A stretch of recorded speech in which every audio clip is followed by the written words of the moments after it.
तो ये सब हुआ पार्ट 1 में, और पार्ट 2 में क्या होगा आगे देखिए। घंटों इंतज़ार करने के बाद आखिरकार हमारा नंबर लग ही गया। हमारी मैराथन चालू हो गई थी। मैराथन नहीं, ऐसा लग रहा था जैसे चिड़िया बाजार लगा हुआ है। इतने सारे लोग सिर्फ हमारी मैराथन के लिए रुके थे। इसलिए मैंने आखिर में शुरू करने का फ़ैसला लिया, और जब मैंने आखिर में शुरू किया तो उसके परिणाम भी बहुत आखिर में आए। मैं लास्ट में आया। और आप जानते ही होंगे कि सोलो कंटेंट क्रिएटर का मतलब क्या होता है, कितनी मेहनत होती है इसके पीछे। सोलो कंटेंट क्रिएटर को कुछ लोग पागल भी कहते हैं, क्योंकि वो अकेले अकेले में शूट कर रहे होते हैं। तो वापस आते हैं रेस पर। रेस के आलम ये थे कि आधी रेस कंप्लीट हो गई थी और मैं पूरी तरह से थक चुका था। मुझे तो ऐसा लग रहा था कि जैसे मेडिकल फैसिलिटीज़ की ज़रूरत होगी, लेकिन मैंने भी फैसला किया था कि रेस पूरी करके ही लौटूंगा। मैं हमेशा से चाहता था कि एक मैराथन में भाग लूं, लेकिन ये हमेशा बड़े शहरों में होती थी तो मुझे कभी मौका ही नहीं मिलता था। ये पहली बार हो रहा था जब हमारे शहर के इतने पास थी, तो मैंने मौका नहीं छोड़ा।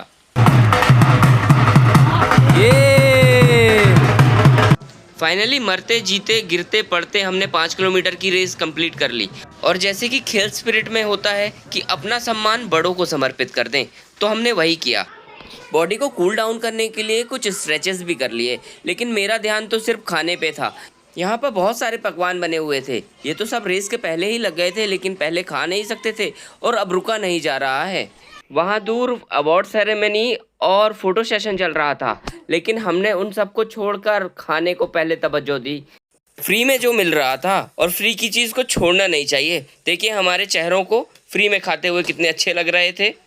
सुबह से बहुत सारे सरप्राइजेस मिल रहे थे। कभी मेरे पीछे कुत्ते पड़ गए, कभी हमारी रेस डिले हो गई, और अब एक और सरप्राइज बताऊं, यहाँ पर लॉन्गेस्ट ह्यूमन चेन का वर्ल्ड रिकॉर्ड बन रहा था और हमने भी उसमें पार्टिसिपेट कर लिया। असल में वर्ल्ड रिकॉर्ड कैसे बनता, एक दूसरे का हाथ पकड़कर बड़ी ह्यूमन चेन बनानी थी। हाथ पकड़ने का मकसद ये था कि एक दूसरे से कनेक्ट होना। जब हम एक दूसरे से कनेक्ट होंगे तभी तो प्रकृति को बचा पाएंगे ना। ह्यूमन चेन का वर्ल्ड रिकॉर्ड बनाने के बाद हमने एक ग्रैंड सेल्फी ली, ग्रैंड फोटोशूट हुआ, और जिसने भी पार्टिसिपेट किया उसने सेलिब्रेट भी किया, और सेलिब्रेट करना बनता है। जब हम लौटने लगे तो हमें पता चला कि 21 किलोमीटर वाले पार्टिसिपेंट अभी भी लौट रहे थे 3 घंटे बाद।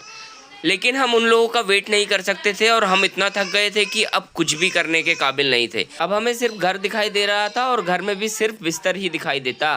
लेकिन रास्ते में एक और सरप्राइज़ मिलना बाकी रह गया था। थोड़ी ही दूर चलने के बाद पता चला कि रोड में ट्रैफिक जाम है, और वो भी छोटा मोटा नहीं, 10 किलोमीटर लंबा। पता चला कि आगे कोई एक्सीडेंट हो गया है और अब 1 घंटे तक रास्ता खुलेगा नहीं। तो अब हमारी हालत तो और ख़राब हो गई थी। तो मैंने सोचा कि जाके मैं खुद ही ट्रैफिक को निकाल दूं, और फाइनली मैंने ऐसा किया भी।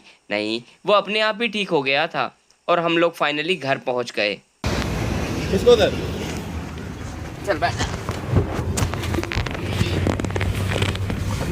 मैराथन के इन खट्टे मीठे लम्हों के साथ मैं आपको छोड़े जाता हूँ प्लेज के लिए।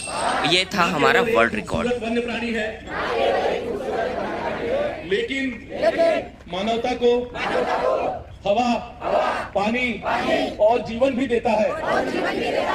आज मैं सबके साथ मिलकर शपथ लेता हूँ कि बाघों, उसके साथ रहने वाले सारे वन्य प्राणियों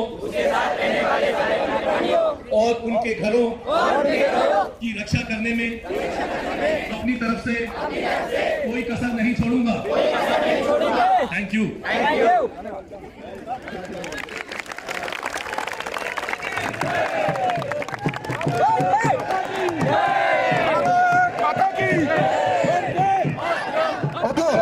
जिला पंचायत जी का मैसेज है। उसके बाद आप सब लोग जहाँ पे वहीं पे रहिए, हम सब यहाँ पे आएंगे, एक बहुत बड़ी ग्रुप फोटोग्राफ ली जाएगी, ठीक है? लेकिन अभी वहीं पे रहिए। जब जिला पंचायत का जो